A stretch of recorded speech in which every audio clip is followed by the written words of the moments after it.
The oblong box. My home is in New York, but several years ago, I stayed in Charleston, South Carolina for a few months. At the end of my visit, I returned to New York by ship. In those days, we traveled by sailing ships. Sailing ships took about a week to sail from Charleston to New York. When the winds and the tides were good, the journey took 6 days. If there was little wind and we had to wait for a good tide, the journey took 8 days.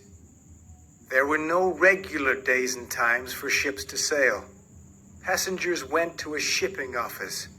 They asked a clerk where ships were going. The clerk told the passengers the names of the ships and their destinations. Then he wrote the passengers' names beside the names of the ships. The captains of the ships looked at this list. Then they sent messages to the passengers when their ships were ready. A ship was going to sail from Charleston in the middle of June. Its destination was going to be New York. I booked a cabin on the ship.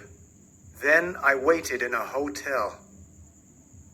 I wanted to find out the names of the other travelers. The list of the passengers' names was kept in the shipping office. So I went to the shipping office and I looked at the list. There was one name on the list that I knew: Cornelius Wyatt. Cornelius and I were students together at university. A few months earlier, I had heard news about Cornelius Wyatt. A friend in New York wrote me a letter. Cornelius had married a beautiful and charming young woman. I wanted to meet Mrs. Wyatt. I had never seen her. Why were Cornelius and his wife in Charleston? Cornelius was an artist. He painted pictures. He also bought and sold paintings. Old paintings were worth a lot of money in New York. Was that the answer to my question? Maybe Cornelius had found a valuable painting in Charleston. There were many old families in South Carolina. The families had brought many paintings from Europe. Was Cornelius taking an old painting to New York? I was going to find the answer to both these questions soon. We were traveling together on the same ship. A captain sent a message. His ship was going to sail to New York the next day, June 15th. I went to the harbor and boarded his ship. I looked at the list of passengers and their cabins. Cornelius Wyatt had booked 3 cabins. He had the 2 cabins opposite mine and the cabin beside mine. He was not traveling alone.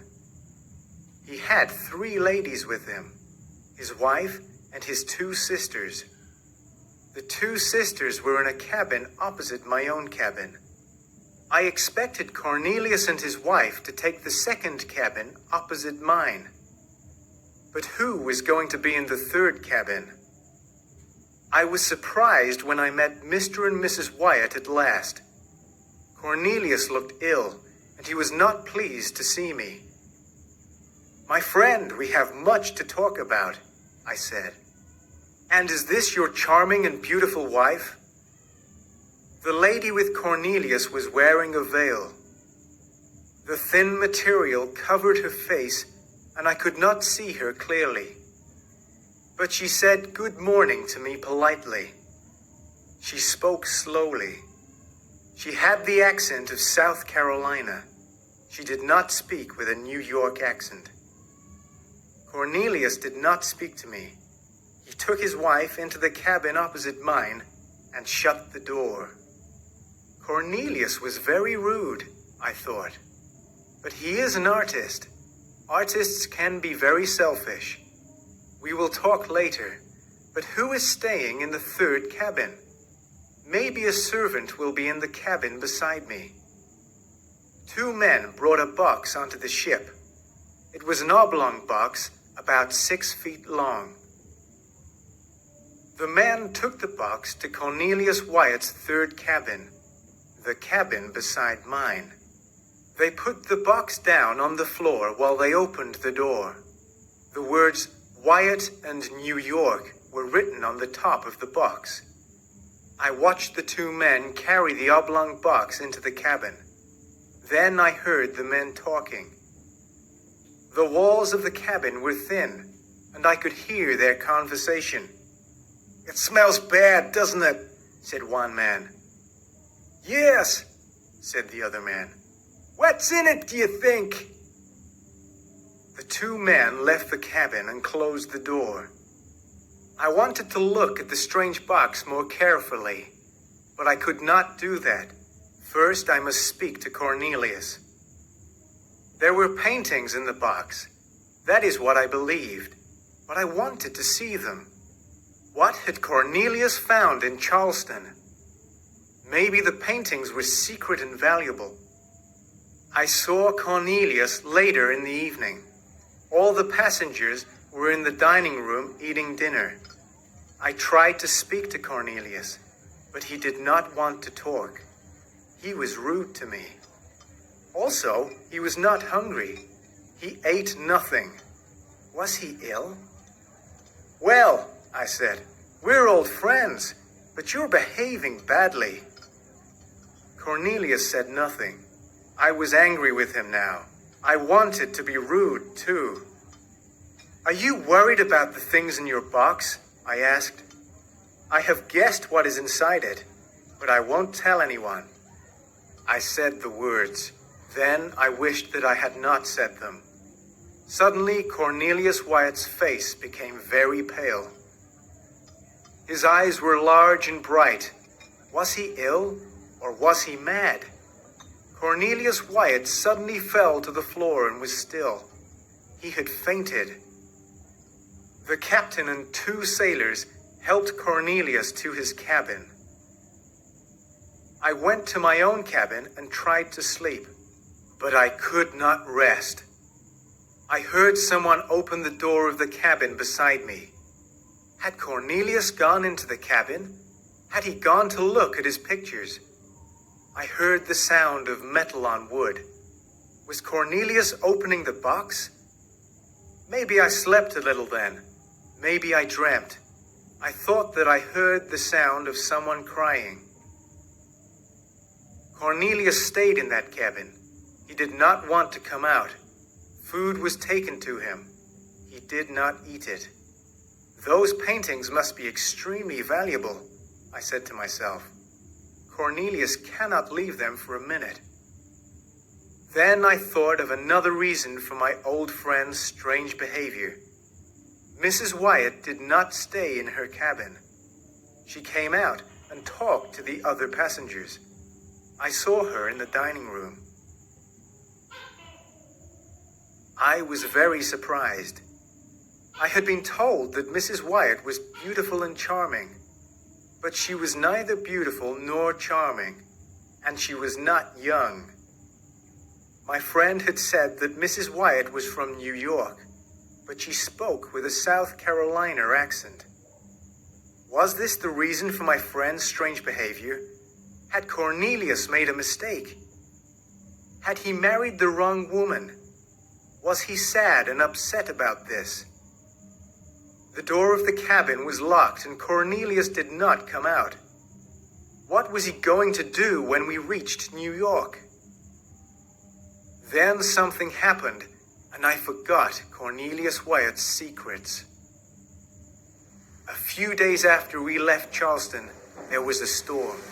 The wind blew and the sea became rough. The waves grew taller and taller. It was a very bad storm. It blew the ship south, back toward Charleston. The wind was very strong. It blew all night. The ship moved from side to side.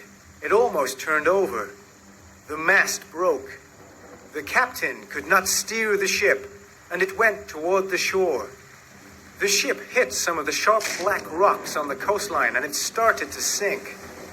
Soon, seawater came along the corridors and into the cabins. "Leave the ship!" the Captain shouted to everyone. Quickly, go to the small boats! Do not stop to take anything with you! I ran out of my cabin and I saw Mrs. Wyatt. I saw Cornelius Wyatt's two sisters. The sailors helped us to get into a rowboat. There were 15 of us in the boat. The captain was with us. It was daylight, but black clouds were in the sky. We could see land 2 miles away. The wind was blowing toward the land. We looked up at the ship. It was now low in the water. The ship was sinking. Soon it was going to be under the sea. Suddenly, we saw Cornelius Wyatt. We had forgotten him. Cornelius was pulling the oblong box toward the side of the ship. He was pulling the box toward our rowboat. His eyes were wild. He was terribly frightened. Mr. Wyatt! Shouted the captain. Get into this boat now! The ship is sinking! I cannot leave my box, Cornelius replied. I must get into the boat with my box. No! Shouted the captain. We can only take you! You cannot bring your box! Quick, get into the boat! The ship is sinking! I cannot leave my box, Cornelius shouted again. Is your box more important than your life? I shouted. Cornelius looked at me. I saw madness in his eyes. He hated me. He hated my question.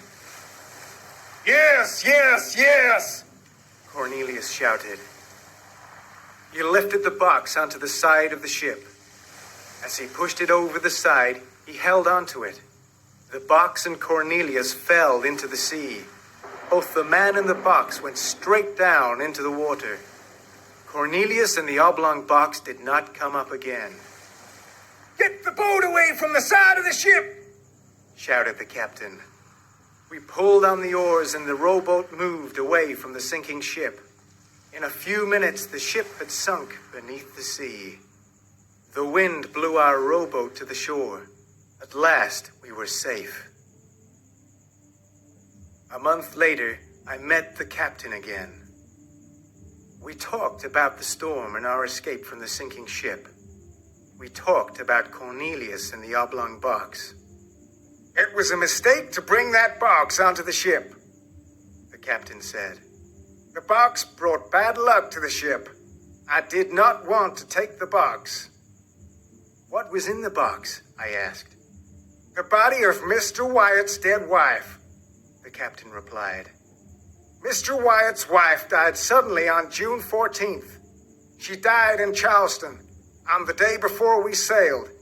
Mr. Wyatt had to return to New York, and he wanted to take his dead wife's body with him. None of the other captains wanted to carry a dead body in their ships. Some people believed that it is bad luck to keep a dead person on a ship. But Mr. Wyatt asked me again and again. He became very upset. At last I agreed. He lied to the shipping clerk and the other passengers. He said that there were valuable paintings in the box.